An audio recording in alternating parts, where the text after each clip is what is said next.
When I was a kid, my mom used to play with the lights. Even though I was just a little kid, I still found it unsettling. It was always at night, always when I should have been sleeping. Many nights, if I opened my door a crack and looked out to the living room, there she would be. She'd be standing facing the window, with her back to me and her hand on the light switch. Up, down, up, down, up, down. Sometimes there were pauses that made it seem like there was some sort of pattern. Other times my mom would simply flip the light switch wildly with madness in her eyes. Madness I'd watched reflected in the glass. She caught me watching her once. I remember it vividly. She turned and smiled warmly. "Honey, you should be sleeping." She bent and ran her fingers through my hair. "It's okay.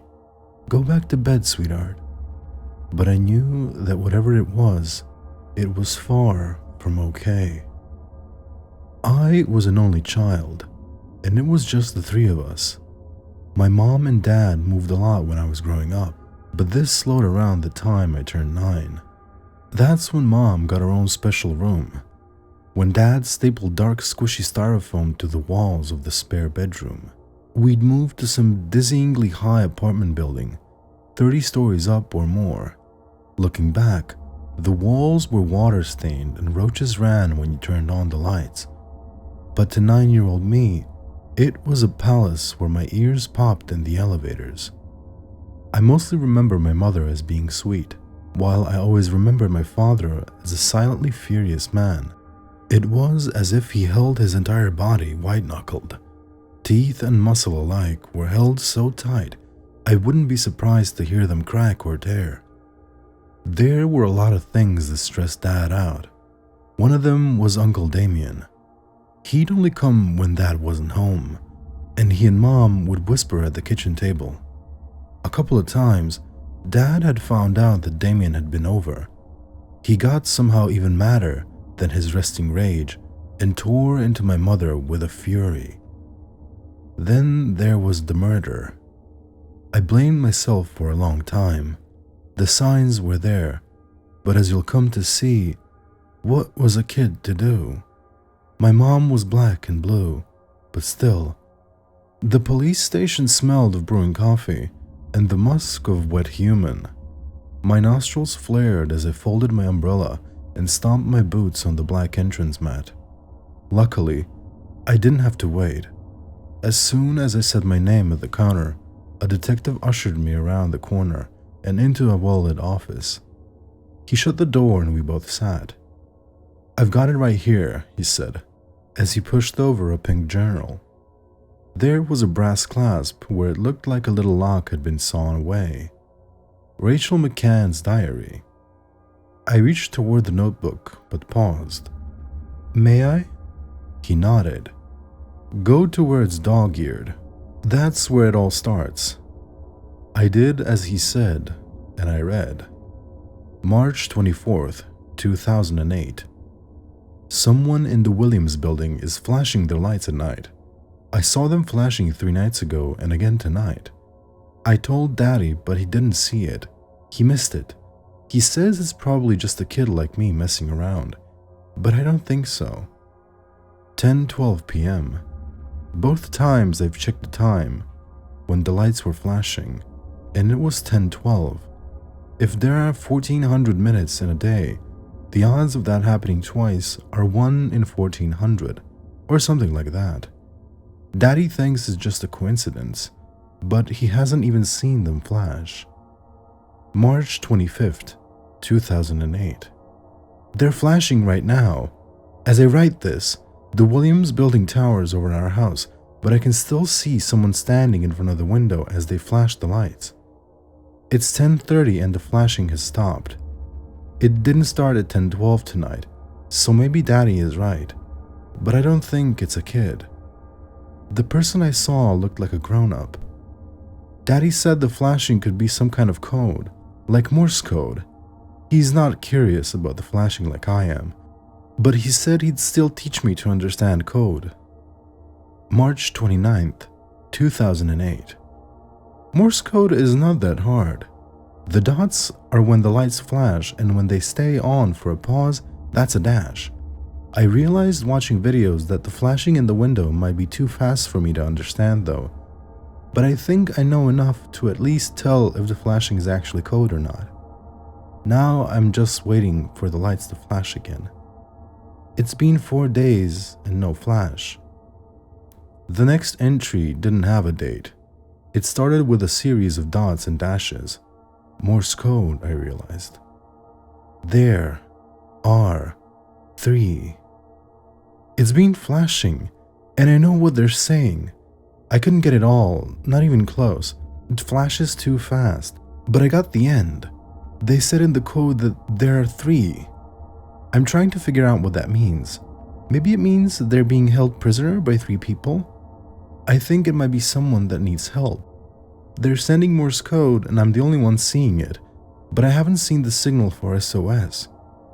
If I do, I'll tell Mom and Dad. Maybe I can save this person. The rest of the pages was filled with more dots and lines. I suck at Morse code. It's the middle of the night now. I woke up and saw the lights flashing again.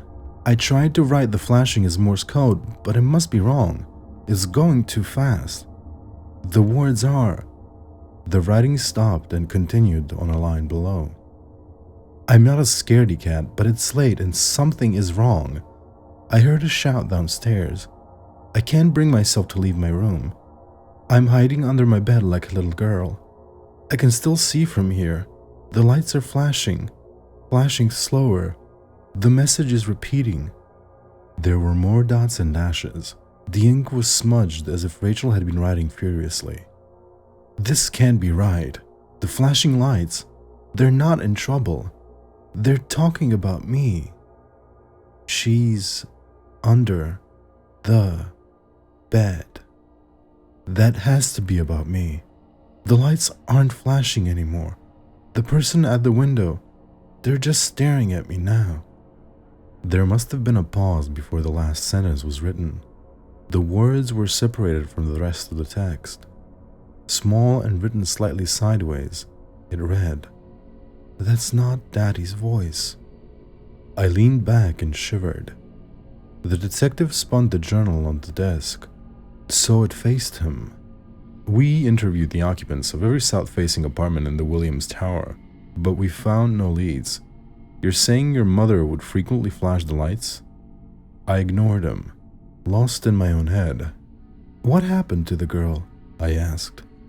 The detective frowned. You don't know? I mean, I do. She was found killed the morning after this was written. Her parents too. But how'd she die? The detective raised his eyebrows, scratched his cheek with a thumb. The parents' throats were torn open. The coroner said the cuts were so dull it was like an animal had done it. And the girl, her nose and mouth were sewn shut. She suffocated. And some of her skin was sewn too, like surgical scars. But can you tell me more about your mother? We believe that whoever killed the McCann family was getting assistance from the person that was signaling with the light. The south-facing apartments of the tower have an excellent view of the house. Can you tell me where your mother is now? I never could remember Uncle Damien's face. My mom turned off the lights when he visited, but when I heard the detective say Rachel's skin was sewn, an image shuttled back into my mind. I saw Damien's mouth closed with a black slit of sewing thread. His clothes were made of an ugly beige leather, like skin, stitched together. He would do her bidding, my dad told me drunk one night when I was only a kid. That thing that comes and sees your mother when I'm away, it's not your uncle. It's a demon. I locked her away and still she uses the lights to talk with it now. Hello, the detective yelled. Anybody home? I shook with a start. Sorry, I stood abruptly, leaving. This is still a murder investigation. You have to tell me about your mother. You should know, detective. She's dead, I said and practically ran from the room. That night, I stood in my kitchen and poured a drink with a shaking hand. A pen and a single sheet of college-ruled paper sat on the counter. I didn't know what to make of all of it. In my early teens, the newlyweds down the block were found murdered, and my parents and I were moving across the country again. My father was screaming at my mother, asking her what she'd done. I remember my dad pulling into the gas station. His face was bleeding from where my mom scratched him. He reached across the tiny back seat, opened my door from the inside, and pushed me out. With tears in his eyes, he looked at me and told me he loved me. Then he stomped the gas pedal. The car was a dot in the distance when I saw it swerve into an oncoming lane. When I caught up with the car, I could see the black shadows of my parents' bodies still burning in their seats. Maybe my mother hit the wheel, but really, I know my dad took things into his own hands to keep her from hurting anyone else. I had lived these demons in the past, buried them. But what led me to the police station and down memory lane in the first place was what I saw now, what I've seen the last 3 nights in a row. Out the window, in an apartment building a few blocks down, lights are flashing in a single window. A man has been walking down the dark street below. His mouth is a tight line. I swear I can see the sewing thread from here. I know who it is. I know it's Damien, because I've already translated what the flashes say. It's a command. It's written on the paper on the counter. Sew his skin.